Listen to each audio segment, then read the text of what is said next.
नमस्कार। तो आज हम बात करने वाले हैं ममता कालिया की एक बहुत ही मशहूर कहानी दूसरा देवदास के बारे में। ये कहानी है एक अचानक हुई मुलाकात की और उन जज्बात की जो उसके बाद पैदा होते हैं। आइए मिलकर समझते हैं इस कहानी की गहराई को। कहानी शुरू होती है एक बहुत ही खूबसूरत लाइन से, हर की पौड़ी पर सांझ कुछ अलग रंग में उतरती है।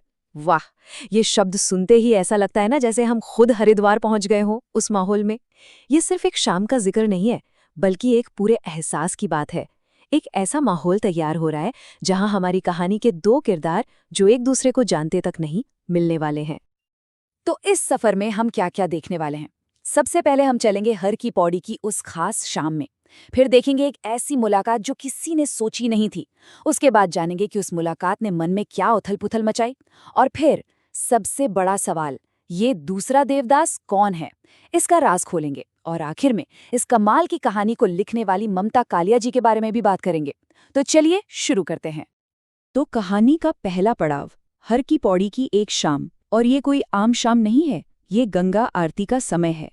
वो वक्त जब आस्था, शोर और शांति सब एक साथ घुल मिल जाते हैं। ये सिर्फ एक जगह नहीं, बल्कि एक जीता जागता एहसास है। और देखिए ममता कालिया जी कैसे शब्दों से पूरा मंजर खड़ा कर देती हैं। चारों तरफ फूलों की टोकरियां बिक रही हैं, खाकी वर्दी पहने वॉलंटियर्स हैं जो भीड़ को रास्ता दिखा रहे हैं, पुजारी हजार बत्तियों वाले बड़े बड़े दिए तैयार कर रहे हैं। और वो खुशबू, देसी घी, अगर और चंदन की मिलीजुली महक, और साथ में घंटियों की आवाज, मंत्रों का जाप, ऐसा लगता है मानो हम वहीं खड़े हैं ना। चलिए अब कहानी के दूसरे हिस्से पर चलते हैं। एक ऐसी मुलाकात जिसकी उम्मीद किसी को नहीं थी। यहीं पर एंट्री होती है हमारे हीरो संभव की। और देखते हैं कि कैसे ये एक मुलाकात पूरी कहानी का रुख ही बदल देती है। असली कहानी तो अब शुरू होने वाली है। तो होता ये है कि संभव गंगा में नहाकर लौट रहा होता है। अब वो कोई बहुत ज्यादा पूजा पाठ करने वाला लड़का नहीं है, लेकिन अपनी नानी का मन रखने के लिए सीढ़ियों पर बने एक छोटे से मंदिर में रुक जाता है। पुजारी उसे रोक लेता है। उसे क्या पता था कि ये छोटा सा लम्हा उसकी जिंदगी में इतना बड़ा होने वाला है। और बस तभी कुछ होता है। पुजारी पूजा कर ही रहा होता है कि एक और हाथ आगे बढ़ता है। एक दुबली नाजुक सी कलाई, एक लड़की की, वो भी वहीं आ जाती है। उसके गीले कपड़े, उसका शांत चेहरा। संभव उस भीड़ में भी बस उसी को देखता रह जाता है, मानो सब कुछ ठहर सा गया हो। और फिर आता है कहानी का सबसे मजेदार मोड़। पुजारी जी तो अपने धुन में हैं, उन्हें लगता है कि ये दोनों साथ हैं, कोई कपल है, और वो आशीर्वाद दे देते हैं, सुखी रहो, फूलो फलो, जब भी आओ साथ ही आना। सोचिए जरा, एक गलतफहमी और दो अजनबी एक अजीब से रिश्ते में बंध गए, बिना कुछ कहे। और इसके बाद जो खामोशी छाती है ना, वो देखने लायक है।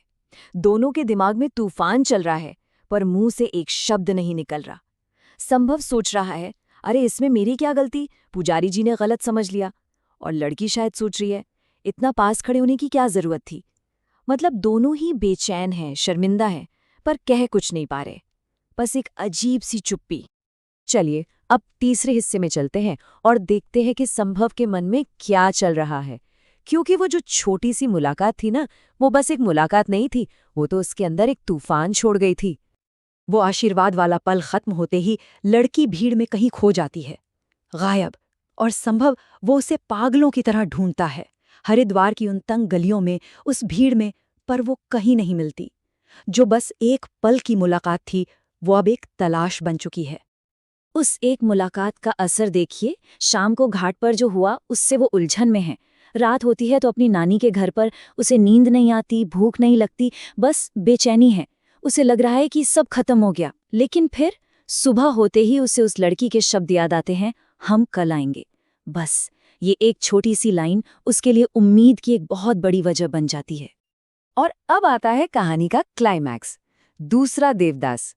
अब देखते हैं कि क्या किस्मत उन दोनों को दोबारा मिलाती है। क्या वो बस एक इत्तेफाक था, या कहानी में अभी कुछ और बाकी है। तो देखिए किस्मत कैसे खेल खेलती है। संभव तय करता है कि वो रोपवे से मनसा देवी मंदिर जाएगा। रास्ते भर वो बस यही सोच रहा है कि अगर वो मिल गई तो क्या कहेगा, क्या करेगा। वो मंदिर पहुंचकर एक मनोकामना का धागा भी बांधता है। शायद मन ही मन उसी को मांग रहा होगा।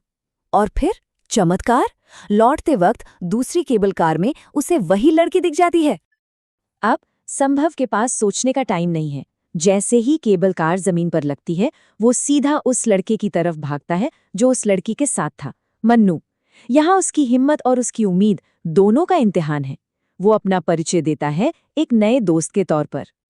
और तभी उस लड़के मन्नू के मुंह से एक नाम निकलता है। वो उस लड़की को बुलाता है पारो बुआ। पारो, ये नाम सुनते ही दिमाग में कुछ क्लिक होता है ना। कहानी का ये पहला बड़ा ट्विस्ट है।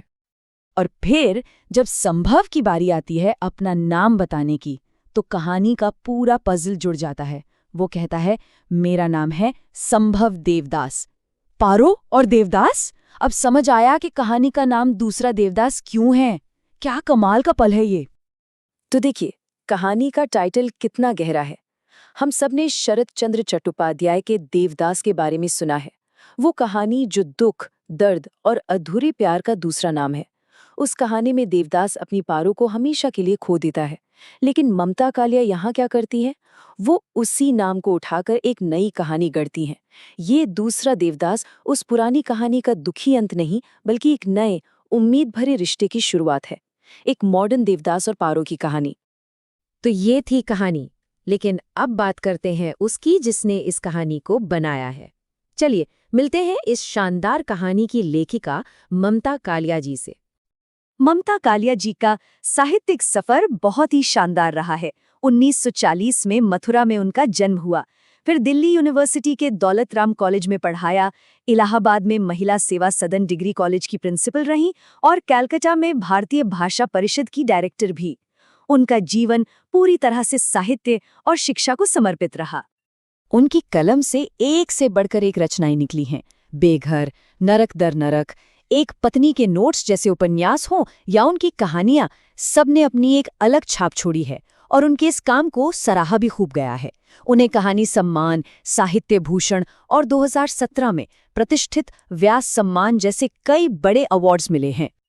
और आखिर में ये एक लाइन जो ममता कालिया जी की लेखनी का पूरा निचोड़ है, साधारण शब्दों में भी अपने प्रयोग से जादुई प्रभाव उत्पन्न कर देती हैं। और ये हमने दूसरा देवदास में देखा भी, कितनी साधारण सी मुलाकात थी, पर उन्होंने उसमें कैसा जादू भर दिया। उनकी कहानी हमें सोचने पर मजबूर कर देती है कि क्या हर देवदास की कहानी का अंत ट्रेजिक ही होना चाहिए? शायद इस बार नहीं।